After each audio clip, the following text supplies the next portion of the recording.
মেসির আগমনের পর থেকে ইন্টার মিয়ামি এখন শুধু একটি দল নয়, এটি যেন তারকা ফুটবলারদের এক মিলন মেলা। জর্ডি আলবা, লুইস সুয়ারেজ এবং সার্জিও বুস্কেটসের মতো তার সাবেক বার্সেলোনা সতীর্থরা এবং আর্জেন্টিনার সতীর্থ রদ্রিগো ডি পলও মেসির সাথে যোগ দিয়েছেন। এমনকি মেসির প্রাক্তন সতীর্থ জেভিয়ার মাসচেরানো এখন ইন্টার মিয়ামির প্রধান কোচ।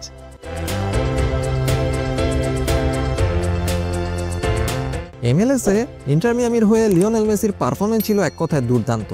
82টি ম্যাচে 71টি গোল আর 37টি অ্যাসিস্ট। বিশ্বকাপ জেতাই তারকার পরিসংখ্যানই সব বলে দিচ্ছে। তার নেতৃত্বেই মিয়ামি 2023 সালে লিগস কাপ আর 2024 সালে সাপোর্টার্স শিল্ড জিতেছিল। সামনে 2025 সালের MLS ক্লাব প্লে অফে শুক্রবার ন্যাশভিল এফসির বিপক্ষে তাদের ম্যাচ আছে। যদিও সাপোর্টার্স শিল্ড হাতছাড়া হয়েছে, MLS কাপে এই বছর তাদের একমাত্র শিরোপার আশা। লিওনেল মেসির জন্য রইল অফুরন্ত শুভকামনা।